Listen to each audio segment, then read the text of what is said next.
Antes de ser un héroe, Tarzán fue un huérfano criado por la violencia. En su historia original, escrita por Edgar Rice Burroughs, no hay romanticismo ni selva amistosa. Hay muerte, sangre y brutalidad.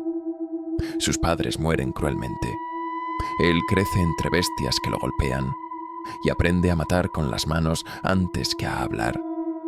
La selva no lo educa, lo devora y lo transforma. Esta es la verdadera historia, cruda, salvaje y sin redención. No hubo juicio, ni clemencia, ni oportunidad de defensa. El motín había comenzado con cuchillos entre dientes y terminó con cadáveres colgando de los mástiles como advertencia. Los marineros no querían más sangre, solo silencio. Y a Lord John Clayton y a su esposa Alice no los mataron, los abandonaron, lo que en muchos sentidos era peor. El bote de remo que los arrastró hasta la costa no se detuvo más de lo necesario. Las sogas, los barriles, un baúl, todo fue arrojado con prisa. Cuando el barco se alejó, desapareciendo entre bruma y viento, dejaron de ser personas. Solo eran restos de una civilización que no quería asumir su culpa. La costa que los recibió no tenía caminos, ni fuego, ni sombra. Solo calor sofocante, arena hirviente, y más allá, un muro verde y espeso. La selva africana. La primera noche fue un ejercicio de resistencia. El cielo, rojizo al anochecer, se apagó sin transición, y la oscuridad llegó como una piel húmeda que los envolvía. Los ruidos eran incesantes, chirridos, gruñidos, aullidos cortos y respiraciones que no podían atribuir a ningún animal que conocieran. John y Alice dormían por turnos, espalda, con un cuchillo oxidado entre ambos. No hablaban mucho. Solo construían con lo que tenían: una cabaña mal armada, herramientas improvisadas, defensas mínimas. Pero el miedo no se reparaba con madera ni clavos. El miedo se instalaba. Y Alice, cada noche, parecía más agotada, más pálida, más ausente. El embarazo la deterioraba rápidamente, los tobillos hinchados, la mirada fija en los árboles, el cuerpo débil y el alma quebrada. Decía que algo los vigilaba, que escuchaba pasos cuando John dormía, que la selva no los quería allí. En las madrugadas, mientras John salía a buscar fruta o madera, ella hablaba sola. A veces cantaba, a veces lloraba en silencio. John evitaba mirar directamente su rostro. Sabía que algo en ella se estaba perdiendo, no solo por la fiebre, sino por el ambiente, por la selva misma, por ese espacio vivo que no los atacaba, pero los rodeaba como una prisión sin barrotes. Era como si el lugar respirara, los olfateara y esperara. Alice dejó de pedir ayuda. Ya no hablaba de esperanza. Solo le pedía que no la dejara sola al anochecer. Le temía al atardecer más que a la muerte. Cuando Alice comenzó a sangrar, no hubo tiempo para pensar.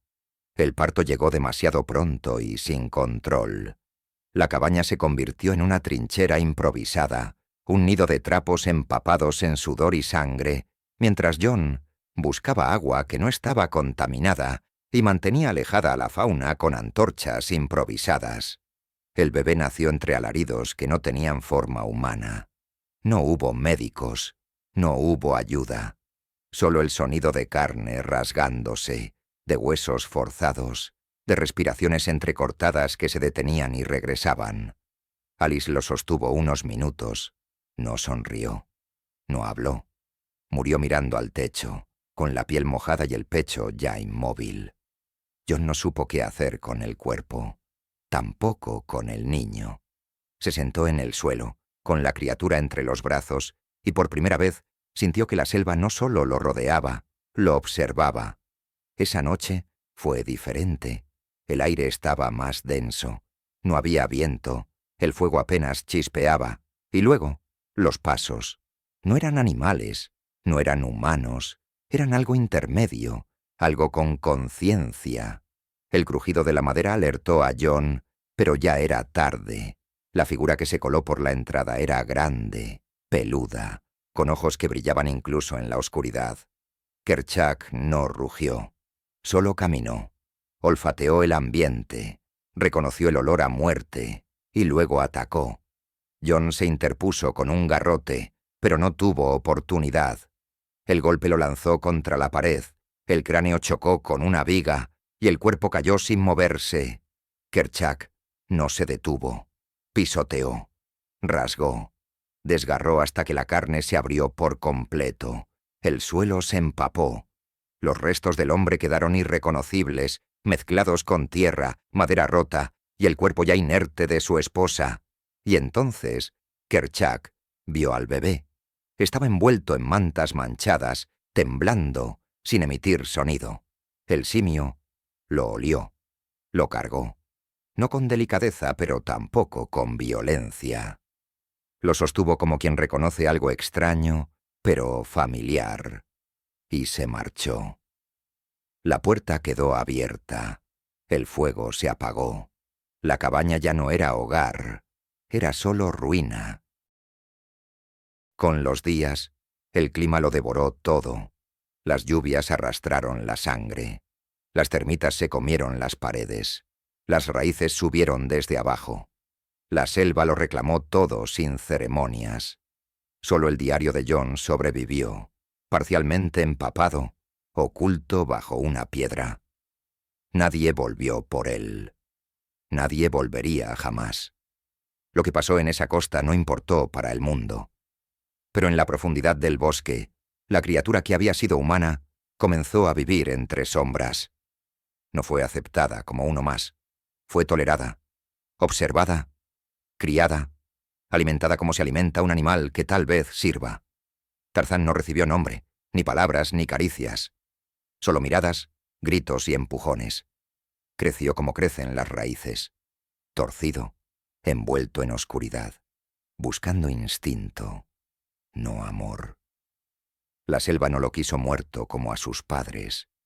La selva lo quiso distinto. Las lluvias moldearon el cuerpo de Tarzán antes que la lengua. No aprendió palabras, sino golpes. La manada no lo amó, lo dejó estar.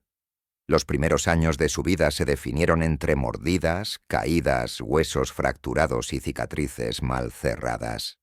Su piel blanca lo convertía en una mancha entre los cuerpos oscuros, una figura que no encajaba ni siquiera en la sombra. Le asignaron un lugar cerca del borde, el territorio de los débiles y los observados. Allí comía lo que los otros no querían, dormía entre ramas frías y aprendía el lenguaje del miedo.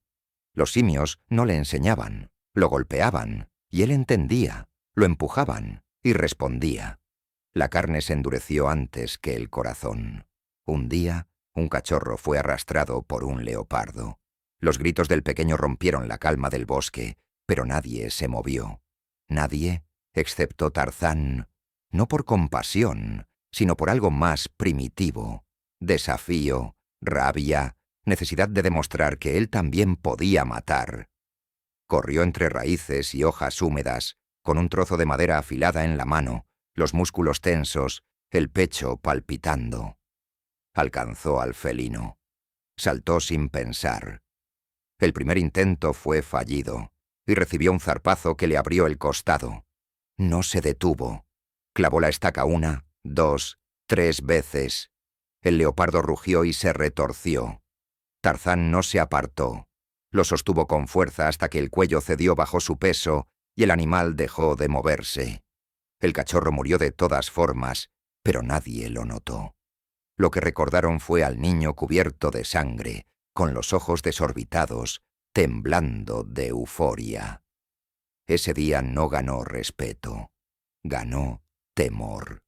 Los simios lo observaron desde las ramas con una mezcla de distancia y necesidad. Era útil, pero extraño. Tarzán no dormía. Volvía una y otra vez al lugar donde mató al leopardo.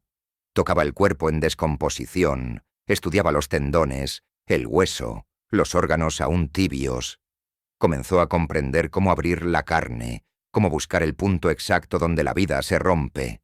Su cuerpo cambiaba, más ágil, más rápido.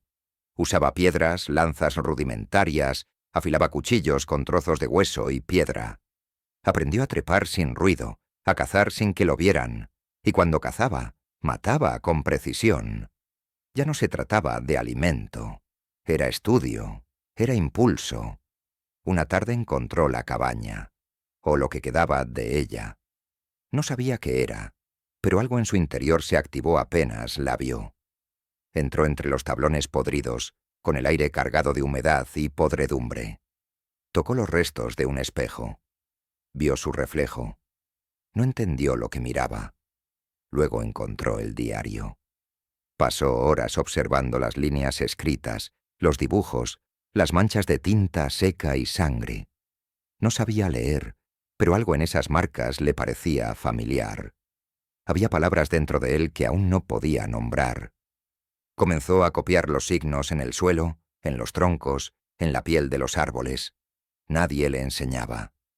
Pero la memoria estaba ahí, dormida, feroz. Con el tiempo, volvió al lugar cada noche. Se sentaba entre las ruinas como si algo allí le hablara. Se miraba en el metal oxidado, reconocía su rostro y al mismo tiempo, no. Se preguntaba por qué era diferente, por qué no gruñía como los demás, por qué los sonidos de su garganta no eran suficientes, y en su interior algo comenzó a doler, no en el cuerpo, en otra parte, una parte que la selva no conocía. El enfrentamiento con el simio mayor fue inevitable. Era anciano, fuerte, y no toleraba la sombra que Tarzán proyectaba. Fue una disputa por una rama, por comida, por espacio. Pero ambos sabían que era por algo más. La lucha fue rápida y brutal. Puños, mordidas, rocas. Tarzán cayó una vez, pero se levantó con el cuchillo. Lo enterró en el pecho del otro sin dudar, y luego volvió a hacerlo. El viejo gruñó, intentó defenderse, pero el filo encontró su garganta. La sangre salpicó a los demás. Nadie intervino, nadie huyó. Lo observaron mientras el cuerpo temblaba, y luego lo dejaron allí. A partir de ese día, Tarzán dejó de dormir entre ramas. Eligió una cueva. La llenó con huesos, colgó pieles. Guardó objetos de la cabaña, el diario, el espejo, una navaja oxidada. Todo mezclado con lo que cazaba. Era su reino, su templo. No habló con nadie. Cazaba solo. Comía solo. Mataba cuando era necesario. Su cuerpo era el de un simio. Su mirada, no. En la noche soñaba con palabras que no conocía. Veía rostros. Oía voces. Despertaba con los dientes apretados y las manos cubiertas de barro o sangre. No era uno de ellos. Tampoco sabía aún qué era. El disparo retumbó como un trueno seco entre los árboles. Las aves huyeron, los monos chillaron, y la selva entera se agitó como si hubiera despertado de un letargo incómodo. Tarzán, oculto en la copa de un árbol, observó con ojos tensos la figura que se movía entre los arbustos. No era simio, ni bestia. Era algo como él, pero cubierto de tela, ruidoso, torpe y con una mirada vacía. Lo que había caído no era un animal, sino un hombre. Había recibido una bala en el pecho, y su cuerpo ahora era solo un bulto convulsionando en el barro. Los otros hombres lo rodeaban, reían, hablaban en lenguas que Tarzán no entendía del todo, pero que reconocía como suyas. No era el sonido. Era el ritmo. Algo en sus gargantas era familiar, como si ese lenguaje estuviera guardado en una parte profunda de su cerebro, encerrado bajo huesos, sangre y recuerdos no vividos. Tarzán no bajó. Solo observó. Durante días. Los exploradores habían montado un campamento no lejos de la antigua cabaña. Tenían tiendas de tela, fuego constante, espejos, cubiertos brillantes, armas largas que escupían fuego y comida que olía a muerte sin selva. El lugar se llenaba de voces, de risas, de órdenes gritadas. Pero lo que más le llamó la atención no fue la presencia de humanos. Fue lo que hacían. Cazaban por deporte. Dejaban cuerpos de antílopes pudriéndose en el sol. Clavaban cuchillos en troncos por aburrimiento. Uno de ellos pateó a un mono moribundo solo porque podía. Tarzán no comprendía su mundo, pero entendía sus actos, y lo que vio le provocó algo más fuerte que miedo. Le provocó rabia. Una mañana se acercó demasiado. Uno de los hombres lo vio entre las ramas. No gritó. Sonrió. Levantó el rifle y disparó. No para matarlo, sino por instinto. La bala le rozó el brazo y le arrancó carne. Tarzán cayó entre hojas y raíces. Corrió. No por miedo. Por desconcierto. Por una herida distinta. No en la piel, sino en el ego. Era la primera vez que alguien le hacía daño sin ser parte de la selva. Durante semanas Tarzán los espió con más atención. Ya no por curiosidad, sino por estrategia. Aprendió sus rutinas, sus debilidades. Sabía quién se alejaba del grupo para orinar. Sabía quién dormía con la boca abierta. Reconocía el crujido de sus botas, el olor de su sudor, el brillo de sus armas. Y cuanto más aprendía, más se alejaba de su propio reflejo. Ya no sabía si eran como él o si él era como ellos. Pero algo estaba claro. No los respetaba. No los temía. Solo necesitaba entender cómo sangraban. El primer ataque fue silencioso. Uno de los cazadores se adentró solo en la selva. Tarzán lo siguió desde las copas, descalzo, sin sonido, como un pensamiento oscuro. Cuando el hombre se detuvo a beber, Tarzán descendió. No lo golpeó. No gritó. Solo lo miró. El hombre intentó hablar, levantar el arma. No tuvo tiempo. El cuchillo de Tarzán entró por el costado del cuello, cortando la voz. El cuerpo cayó sin drama. El rostro se contorsionó en una expresión de sorpresa que no alcanzó a ser miedo. Tarzán se agachó, tocó el rostro, luego la sangre, luego su propio pecho. No sentía culpa, sentía otra cosa, una calma sucia, un silencio interno. No enterró el cuerpo, lo colgó. Como advertencia. Los exploradores lo encontraron colgado de una rama baja, con los ojos abiertos y las vísceras expuestas. Creyeron que fue una bestia. No sospechaban aún que estaban siendo cazados, pero lo sabrían pronto. Las noches se volvieron insoportables para los hombres. Algo los rondaba. Algo quebraba ramas cerca, susurraba entre las hojas, dejaba marcas de sangre en las tiendas. La paranoia los hizo disparar a la nada. Dormían por turnos. Hablaban de abandonar. Pero no podían. Uno de ellos, el líder, quería venganza.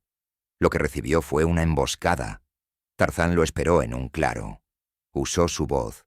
Esa voz que aún no dominaba, pero que sabía cómo modular para parecer más animal que hombre, para atraerlo. Cuando el cazador llegó, el machete de Tarzán ya estaba levantado. No fue una pelea, fue una ejecución. Los demás huyeron cuando lo vieron regresar al campamento con sangre en el pecho y el cuchillo en la mano. Nadie supo de dónde venía. Nadie entendió qué era. Solo vieron la mirada. Y esa mirada ya no era humana. No los persiguió. No tenía por qué. Ellos regresarían al lugar del que venían, pero con una historia que nadie creería. Sobre un hombre sin lenguaje, cubierto de cicatrices, que mata como un animal y acecha como una sombra. Tarzán no supo su nombre hasta mucho después, pero ya sabía lo que era. La selva no lo protegía. Él era la selva. La lluvia no cesaba. El aire pesaba como si el cielo estuviera pudriéndose desde dentro. Tarzán olía la sangre antes de verla. No era la sangre de caza ni la del combate. Era otra cosa, más espesa, más dulce, más humana. Siguió el rastro como un lobo entre sombras hasta hallar la escena. Un hombre, aún vivo, colgaba de un poste toscamente tallado con símbolos totemizados. El cuerpo desnudo goteaba sangre a cada segundo desde los pies destrozados, los músculos abiertos como si la piel hubiera sido despegada por capas. Alrededor, figuras danzaban, con rostros pintados y lanzas levantadas, cubiertos de huesos y ceniza. No eran los hombres blancos del campamento. No eran como él. Pero tampoco eran bestias. Eran otra forma de selva, una tribu antigua, ritual, ligada a la tierra por pactos de sangre y muerte. Tarzán no comprendió el motivo del sacrificio. Solo vio las vísceras colgando de un cuenco, la mirada perdida del hombre que aún respiraba y la forma en que la multitud celebraba sin compasión. Había algo casi familiar en ese horror, una estructura, un orden. Matar no por hambre, matar por algo más, por mandato, por creencia, por miedo. No bajó a intervenir. Observó. Esperó. Anotó mentalmente dónde se ubicaban las lanzas, qué sonido hacían sus pies al moverse, cómo olían los cuerpos. Y cuando la víctima dejó de gritar, Tarzán supo que había entendido algo que la selva aún no le había mostrado. La muerte no siempre necesita un enemigo. A veces se invoca. A veces se celebra. Los días siguientes fueron de acecho. Tarzán siguió a la tribu como sigue una pantera a un grupo de gacelas. Sin apuro, con la respiración contenida y los músculos tensos. Había mujeres, niños, ancianos. No era una banda de salvajes, como los hombres blancos decían. Era un pueblo, un grupo con reglas, pero también con violencia normalizada